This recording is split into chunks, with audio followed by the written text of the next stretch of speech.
Tres. Muy buenas tardes a nuestro podcast Educación en Transición. El día de hoy es un privilegio contar con la presencia de una destacada profesional que ha dedicado su vida a la noble tarea de educar y formar a futuras generaciones. Le damos la más cordial bienvenida a este espacio de diálogo y reflexión donde su experiencia, compromiso y visión educativa serán una fuente de inspiración para todos nosotros. Nuestra invitada es la magíster Anita del Rocío Jaya Correa. Cuenta con una licenciatura en Ciencias de la Educación, mención Educación Primaria y magíster en Innovación Pedagógica y Liderazgo Educativo. Posee también una maestría internacional en Psicología Infantil y Adolescente, avalada por el Ministerio del Exterior, y una maestría internacional en Coaching e Inteligencia Emocional Infantil y Juvenil, respaldada también por dicho ministerio. Actualmente se desempeña como docente en educación física y en educación artística en primer grado.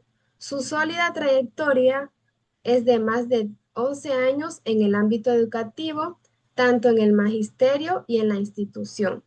Ha demostrado un firme compromiso con la formación académica y el bienestar emocional de sus estudiantes, siendo un ejemplo de vocación, dedicación y entrega docente.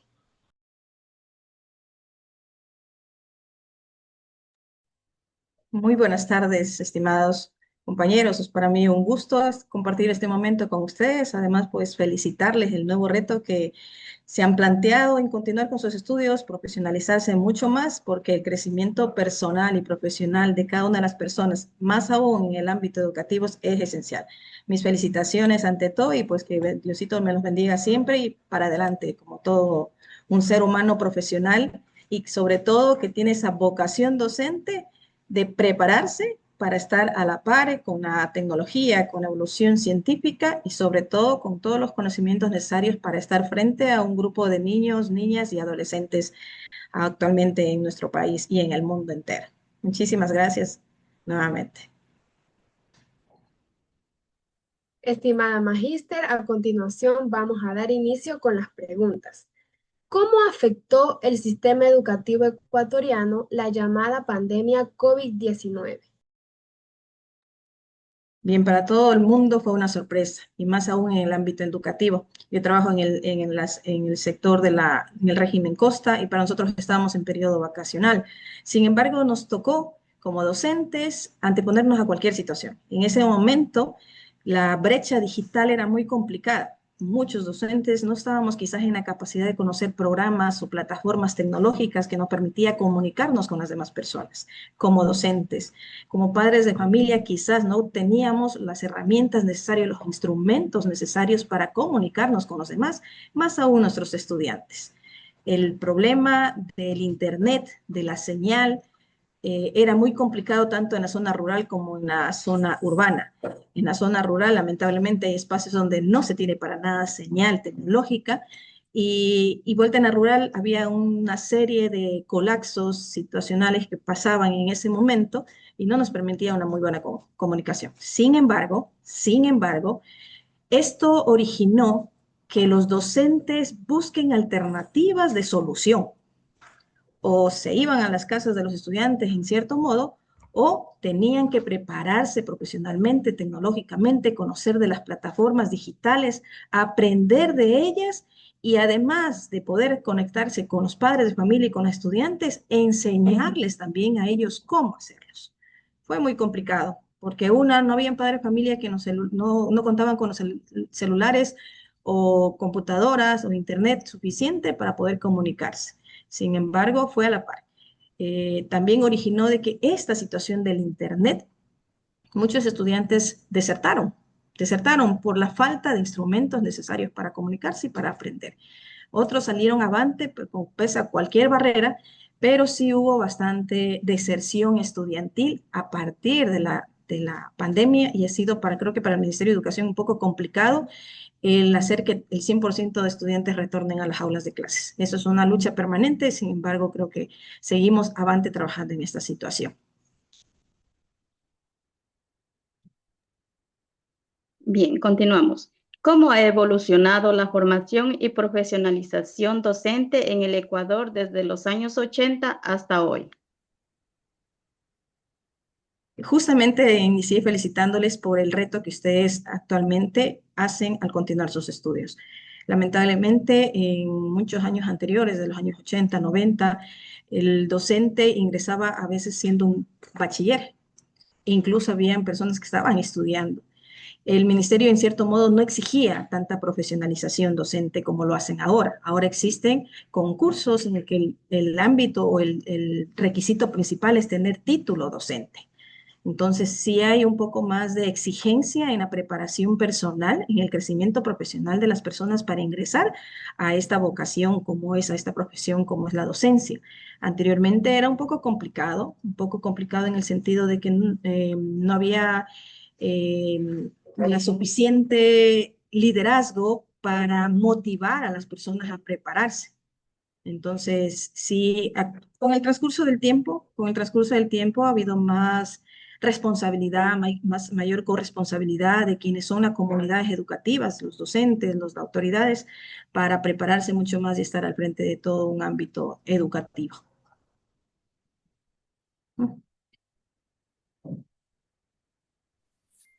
Magister, ¿cómo ha evolucionado la formación y la evaluación docente desde 1980 hasta el día de hoy?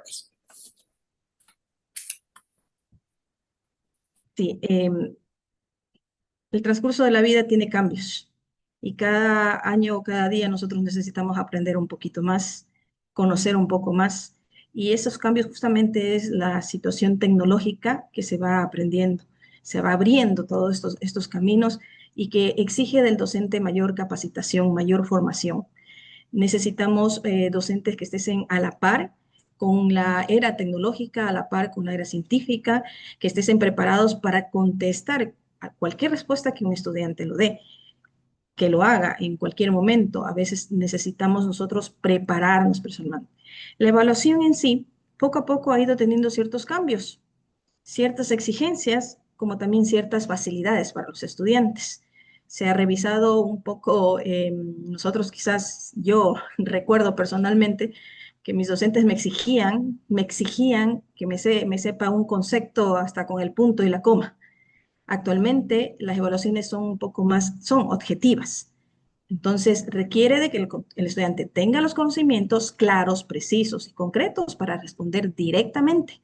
Y no estamos más con palabras o razonamientos. Sin embargo, se necesita también que el estudiante sepa mucho razonamiento, porque hay preguntas que les necesitan que el estudiante pues hable, converse, diga lo que siente o lo que piensa sobre tal situación. Entonces van cuestiones a la par, van a la par. Ha habido demasiados cambios, han exigido de situaciones en que también, vuelvo a repetir, el docente tiene que estar preparado, eh, capacitarse sobre incluso cómo plantear una pregunta dentro de una evaluación, cómo hacer de la mejor manera para que el estudiante lo entienda, para que no exista confusión en lo que nosotros planteamos una pregunta y que sea el estudiante libre, directo en contestar y que a la par no necesite del docente para estarle sacando de alguna confusión o de alguna inquietud, sino contestar directamente, porque el docente tiene que estar preparado para plantear de mejor manera estas evaluaciones.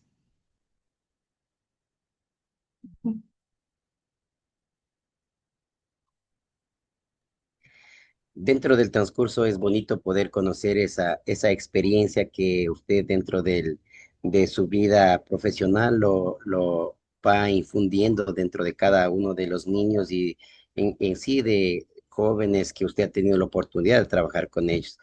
¿Qué cambios significativos ha experimentado en el sistema educativo ecuatoriano desde 1980 hasta el 2025 y qué implicaciones tienen estos cambios para la práctica docente en la educación básica? Ya, puedo confirmar que anteriormente mi función era en el área administrativa, en lo que llamábamos supervisión escolar. Fue ahí donde inició mi mi vida en el ámbito, en el sector educativo. Posteriormente pasé a la docencia. Entonces conocía un poco más o estaba un poco más empapada de los diferentes reglamentos o normativas que existía dentro del Ministerio de Educación, la misma Constitución. Y todo esto se ha visto muchos cambios porque ha habido algunas reformas educativas que permitían mejorar el sistema educativo. Actualmente, en mi función como directora del plantel acá en Galápagos, yo toda mi trayectoria ha sido aquí en Galápagos, nosotros acá también conocemos de una reforma contextualizada hacia las Islas Galápagos, que es que tiene a la par a nivel nacional, pero también tiene sus diferencias. Entonces, sí nos ha permitido un poco analizar muchas situaciones y darnos cuenta de las diferencias que existen entre Ecuador continental, como lo llamamos nosotros, y Galápagos, porque el INEVAL, cuando realiza las evaluaciones que son a nivel nacional, no está viendo diferencias, simplemente aplica las evaluaciones para todos por igual. Entonces, quiere decir que a nivel nacional todos tenemos que estar con las mismas planificaciones, con el mismo currículo. Todos estos cambios se han ido verificando y sí existe un poco de diferencia, lo puedo decir como Galápagos y Ecuador continental, cuando un estudiante de Guayaquil, de Quito, de Cuenca, viene hacia Galápagos, se encuentra de que acá nosotros hablamos mucho sobre nuestra provincia, sobre lo que tenemos acá, eh, secuencialmente al conocimiento general, al contexto general, pero es como que una parte importante Galápagos, que los estudiantes conozcan este rincón patrio donde viven. Pero cuando nuestros estudiantes se van a la parte continental, vueltas se encuentran con que ya es en forma general, todo el contenido en forma, como se dice alguien, en forma seca, lo que tienes que aprender y punto. Entonces, sí hay cambios dentro de un currículo y otro. Ahora, dentro de los currículos en los años 80 sí buscaban toda una vida, todas las reformas curriculares han buscado el mejoramiento general del sistema educativo, el mejoramiento académico del personal docente y sobre todo que cada uno de los estudiantes tengan una gama o diversidad de situaciones que les permitan su crecimiento.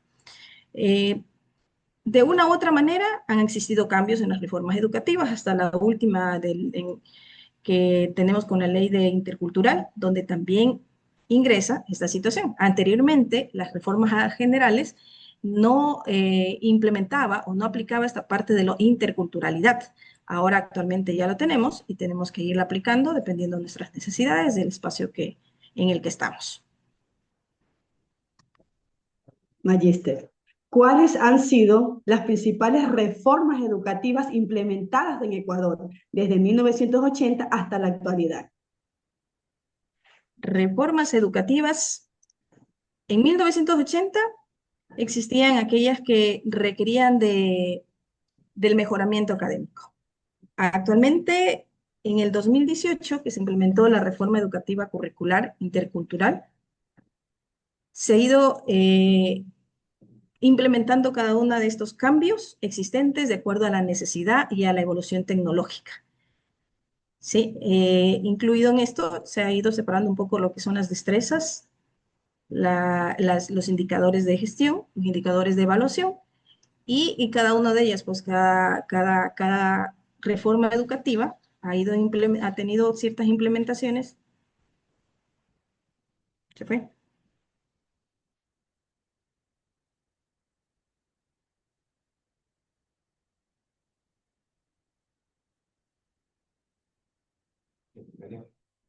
Ujú.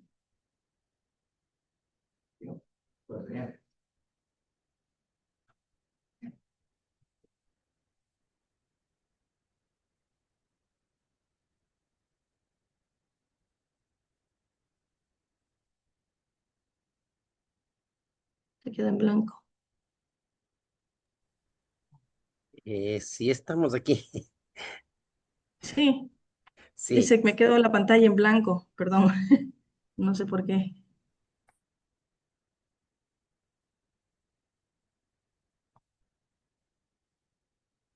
Creo que ahí, mil disculpas. Sí, como lo había indicado, En el 2011 fue la ley de educación intercultural. En estas, pues, cada una de las reformas también tiene que ver en el ámbito económico, pedagógico y político del país. Cada reforma educativa incluso son ciertos cambios de gobiernos. Cada uno busca el mejorar la situación económica, política y educativa del país. Entonces estos cambios han ido transmitiéndose, se han ido transmitiendo previa a un análisis, previos a reuniones, actividades que han realizado con las comunidades educativas, y las autoridades educativas pues han tomado la decisión de hacer ciertas situaciones que permite mejorar en cierto modo. Sí, a veces hablamos un poco de que algunas reformas curriculares son copias de otros países. Quizás sí, quizás no, porque quizás vemos ejemplos de otros espacios o de otros lugares que ayudan en este mejoramiento académico. Pero el hecho de que se haga o no un buen trabajo depende mucho de la situación del docente, la función y la vocación que tenga el docente para mejorar cada ámbito educativo, tenga tanto desde educación inicial hasta la superior. Entonces, nosotros más en nuestra experiencia es en el ámbito de inicial, preparatoria, media, básica, incluso básica superior, pero cada uno tiene, como les digo, su esfuerzo, su necesidad de mejorar el ámbito gracias al apoyo y a la vocación docente. Ujú.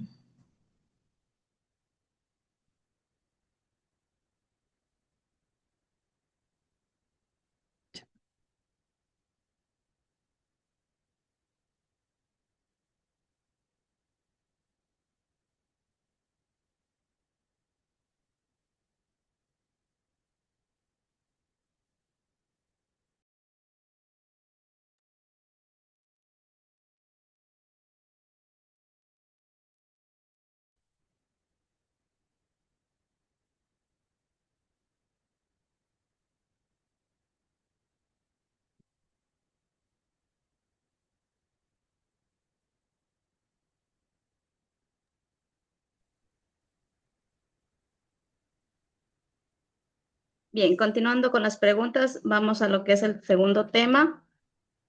Tenemos, ¿qué impacto ha tenido las tecnologías digitales en el acceso a la educación básica en contextos rurales o vulnerables?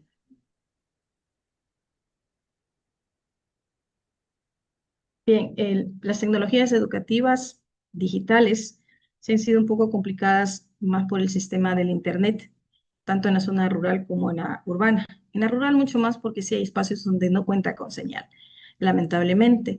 Entonces sí se ha visto en la necesidad de buscar espacios o lugares donde poder conectarse, como dicen, hacer la conexión tecnológica para realizar sus actividades. Esto a nivel nacional, el mismo Ministerio de Educación ha implementado muchas plataformas digitales, que es para inscripción, para matrículas, para traslados, para subir calificaciones, para los diferentes programas o proyectos como es Colmena, por ejemplo, Colmena Académico, el mismo CAS, el mismo AMIE.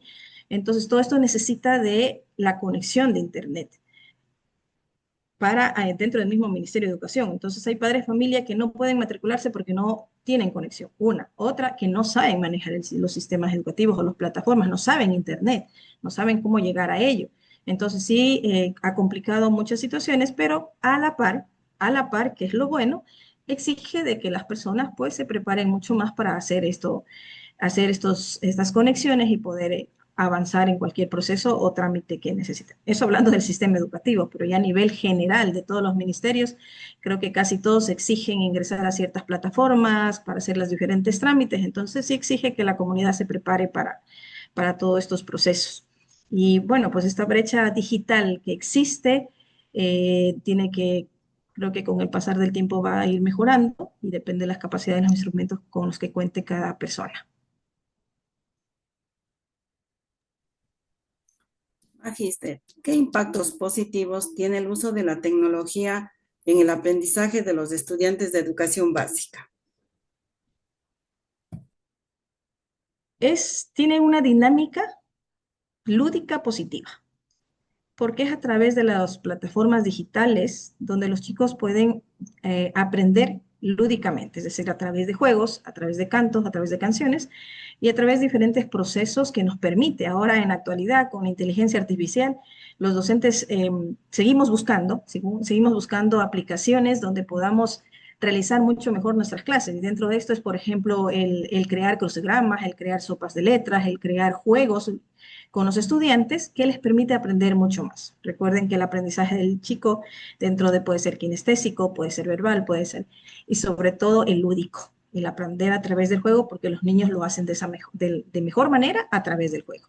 Entonces, estas plataformas digitales es positivo dentro del uso correcto del Internet y del uso correcto dentro de las instituciones educativas, de las plataformas que sean evidentemente las necesarias para un aprendizaje académico, el lúdico, dinámico, creativo, que permita a los chicos también ir mucho más allá de solamente estar en una aula de clases, escuchando al maestro, escuchando a sus compañeros, sino tener en sus manos instrumentos digitales que les permitan avanzar mucho más. Además de eso, la curiosidad del niño cuando está dentro de una plataforma, no solamente, muchos creo que no solo esperan que el profesor le diga, vamos a poner enter, vamos a hacer este otro, sino que automáticamente los niños buscan llegar a esa información, a la curiosidad de él, buscar alternativas, cómo hacerlo, en qué momento realizarlo y aprenden mucho más. Entonces, es positivo con el uso correcto del Internet, con el uso correcto de las plataformas educativas o de cualquier otra plataforma que les permita crecer personalmente, profesionalmente, académicamente, pero también es necesario que los padres de familia tengan ese cuidado del uso del Internet en los estudiantes. Cómo lo usan, en qué momento lo hacen, siempre bajo el cuidado y la observación de los padres para evitar cualquier malentendido dentro de estas plataformas o dentro de lo que es el Internet, porque así como encontramos cosas buenas, encontramos cosas malas y somos nosotros parte de este direccionamiento y los padres de familia la mayor responsabilidad de cuidar el uso correcto del Internet. Nuevamente quiero agradecerle, Máster, buenas noches por ayudarnos en colaborar con nosotros en esta actividad. Eh, Continuando con el tema, ¿qué papel cree usted que juegan los docentes en la adaptación de las nuevas tecnologías en el proceso de enseñanza-aprendizaje? Yeah. El docente toda una vida va a ser el orientador, el motivador, el guía y el planificador dentro del proceso de aprendizaje, toda una vida. Para ello, considero que todos tienen su momento de planificación, de revisión del contenido que le corresponde y avanzar en el tema en el sentido de estar netamente preparado para ir al grupo de clases, para estar frente a un grupo de estudiantes. Entonces, es un papel fundamental el tema de que los profesores conozcan sobre las diferentes adaptaciones, pueden ser tecnológicas o pueden ser científicas que se tengan a nivel educativo. Porque aparte de esto, de las adaptaciones tecnológicas, que es con los TICs, los diferentes programas, los diferentes proyectos, las diferentes aplicaciones que existen, a estos también vamos con lo que son adaptaciones curriculares, que también tienen que ir a la par con el conocimiento del docente para que sepa en qué momento emplearlo y cuáles no. Y cuáles son las metodologías que podemos utilizar, porque así nosotros tengamos una plataforma digital, también tenemos que darnos cuenta que cada uno de nuestros estudiantes son mundos diferentes, tienen una diversidad de conocimientos y también ellos necesitan de una atención un poco, dependiendo de la cantidad de estudiantes que tengamos, también necesitan de un momento personalizado con ellos.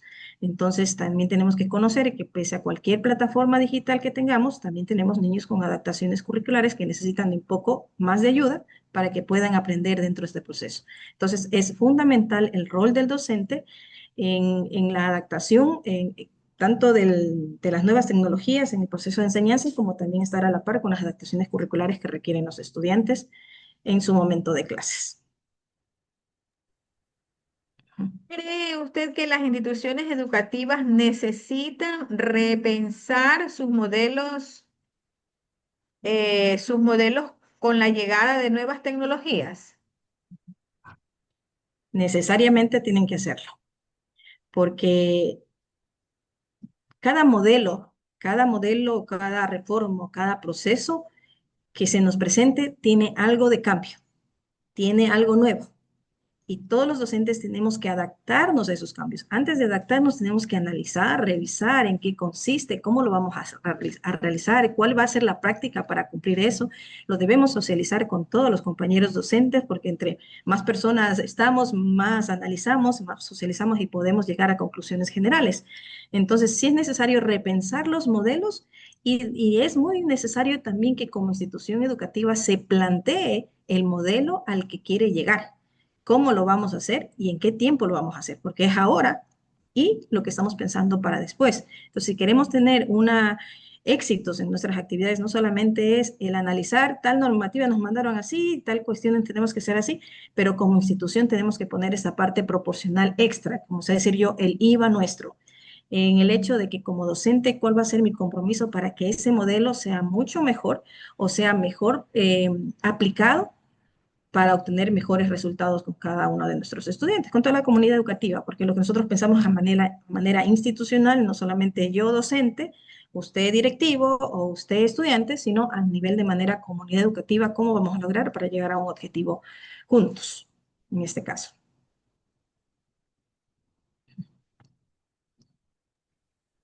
En este caso es bonito, mi estimada Magíster, poder compartir esas experiencias conjuntamente con mis compañeras, ya que este es un cúmulo de experiencias que nosotros podemos ir y claramente darnos cuenta de la transitoria que usted ha tenido hasta el día de hoy.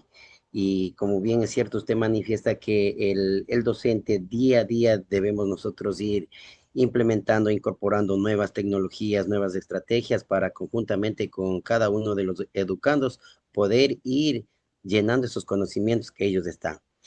Pues para ir finalizando, pues cómo ha influido la incorporación de tecnologías digitales en educación básica en el Ecuador y qué estrategias puede utilizar los docentes para maximizar su efectividad en el aula.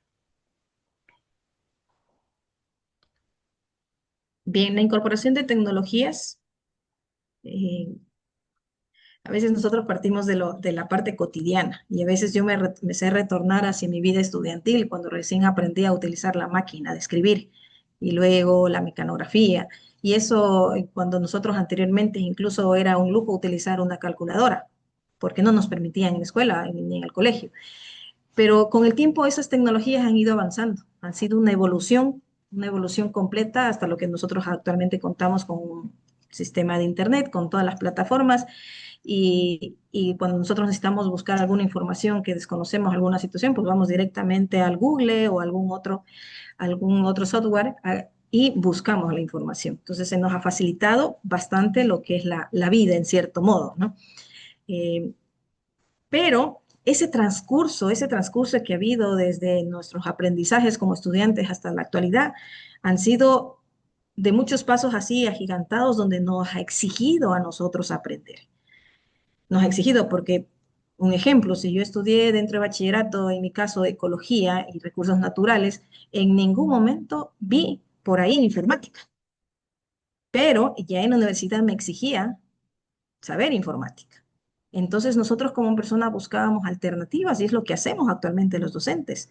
Si a mí me exigen, como les digo, hay muchas plataformas del mismo Ministerio de Educación, utilizar el AMIE, a veces no sabemos ni cómo ingresar, cómo lo vamos a hacer, en qué consiste esa planificación. Entonces, ¿qué debemos hacer con nosotros como personas, como profesionales? Es buscar la alternativa de capacitarme, hacer un mejoramiento profesional para llegar a ese punto. Sé que no lo voy a hacer al 100% porque hoy día aprendo un nuevo programa y mañana hay otro, mucho mejor, pero estamos en el camino de estar siempre preparándonos, mejorando nuestra actitud, siempre pensando en ese crecimiento personal y profesional para llegar al objetivo general.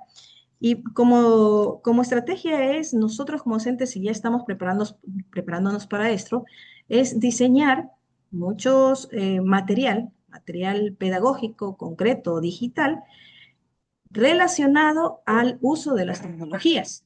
Pues como les digo, ahora hay muchas plataformas en que nos ayudan facilito que hacer una sopa de letras, que hacer un crucigrama, que armar unos juegos, que armar rompecabezas.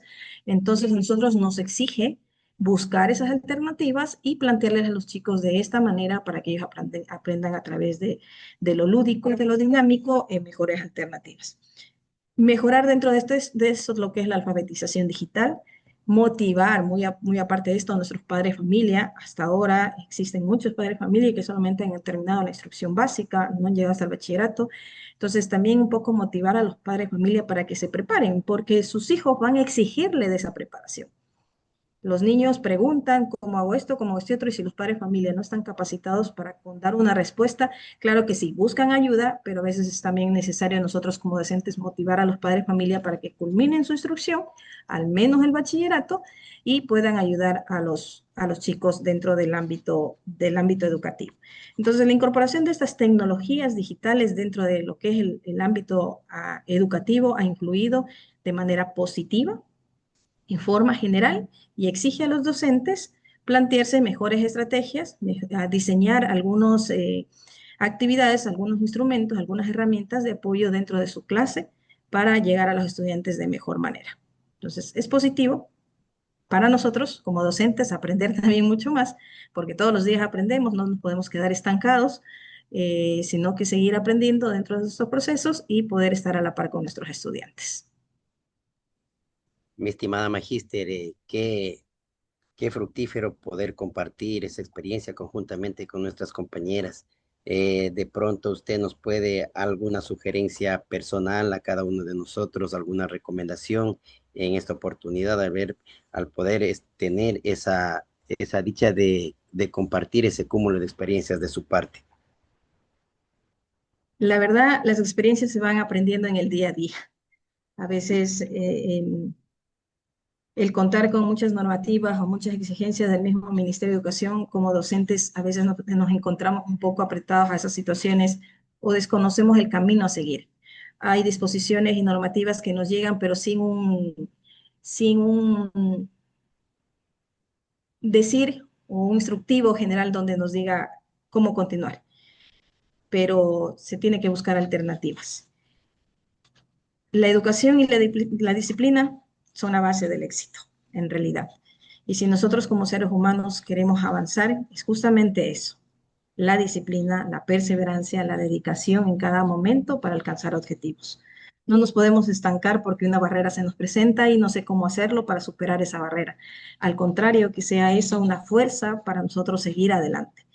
Dentro del proceso educativo como personas, como profesionales, se nos es complicado muchas veces porque la misma profesión no nos da tiempo para estudiar, digámoslo así.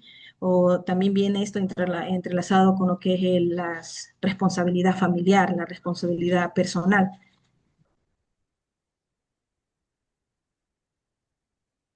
Mi estimada magíster, en esta parte que era en parte de la tarde y parte de la noche, región insular y región continental, pues queremos agradecer profundamente a la magíster Anita del Rocío Jarea Correa por haber aceptado nuestra invitación. En esta ocasión nos compartió sus valiosos conocimientos sobre la evolución del sistema educativo desde la década de 1980 hasta la actualidad.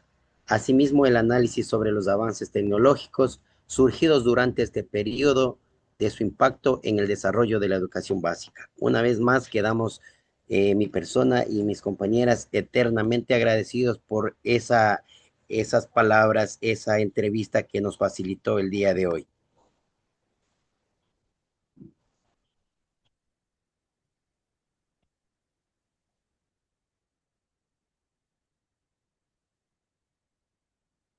Y mil disculpas, pero creo que tengo problemas en el internet, se me va y se me viene y me quedé con la pantalla nuevamente en blanco.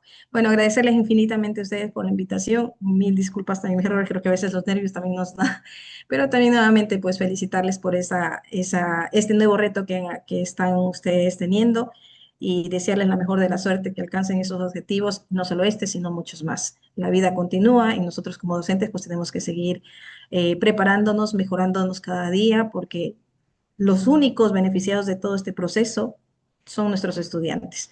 Y son nuestros estudiantes porque son ustedes quienes van a llegar con ese mensaje, con esa predisposición y esa vocación de hacer de ellos los mejores. seres humanos, los mejores ciudadanos y lo mejor que nosotros necesitamos. Al momento sabemos decir son nuestros hijos adoptivos y qué orgullo más grande será pues que los veamos después como grandes profesionales. Esa es nuestra función, toda una vida serán profesores, así hayan estado media hora en un salón de clases, es la profe, el profe, y toda una vida serán profesores. Así que felicitarles nuevamente, desearles la mejor de la suerte del mundo y que avancen, no se queden en medio camino. Si empezaron este reto, pues termínenlo y sigan muchos más. Felicitaciones a ustedes, queridos compañeros. Muchas gracias, mi Muchas estimada gracias. magíster. Muchas gracias.